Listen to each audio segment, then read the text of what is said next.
Psychology कहती है कि आप सुबह उठते ही रात को सोने से पहले जिस काम इंसान के बारे में ज़्यादा सोचते हैं, आप इसे दिल से प्यार करते हैं।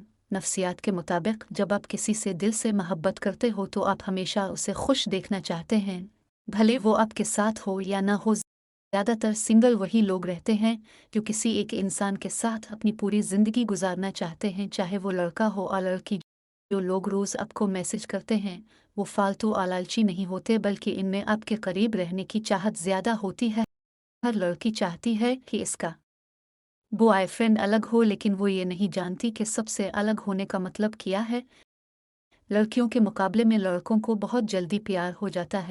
साइकोलॉजी के मुताबिक आप किसी भी काम को करते वक्त इतना खुश नहीं होते जितना बाद में इसको याद करके होते हैं। वो बिजी रहने वाले लोग खाली रहने वाले लोगों की निस्बत बहुत कम डिप्रेशन में रहते हैं, क्योंकि खाली माइंड में नेगेटिव थॉट्स ज़्यादा आते हैं। लोगों की नज़र सबसे पहले आपके जूतों पर पड़ती है, इसके बाद आपके चेहरे पर। जो लोग बहुत ज़्यादा बोलते हैं उनके अल्फाज की कदर इतनी ही कम होती है। साइकोलॉजी के मुताबिक आप खुद को शीशे में देखते वक्त जितना ज़्यादा अच्छे लगते हैं, बाज़ दफ़ा आप लोगों को इससे 3 गुना ज़्यादा अट्रैक्टिव नज़र आते हैं। ज़िंदगी में वही लोग खुश रहते हैं जो ये जान चुके हैं कि दूसरों से उम्मीद रखना बिल्कुल बेकार है। नफ्सियात के मुताबिक कोई भी इंसान अपने हाथ से गला घूंट कर जान नहीं दे सकता, क्योंकि अपने आप को गला दबाकर मारना ही नहीं।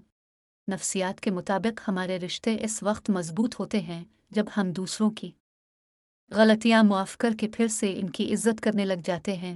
अगर कोई इंसान आपके सामने किसी की बुराई करता है तो यह तय है कि कहीं ना कहीं वो दूसरों के सामने आपकी भी बुराई करता होगा। अगर आप किसी शख्स से ताल्लुक़ काट चुके हैं तो उसे के बारे में अपनी गलत ज़बान को भी काट दे। जब किसी इंसान को धोखा मिलता है तो वो इससे बहुत कुछ सीख जाता है जो उसने अपनी पूरी लाइफ में नहीं सीखा होता। बहुत ज़्यादा हर्ट होने के बावजूद मुस्कुराने वाले लोग अंदर से बहुत ज़्यादा मजबूत होते हैं।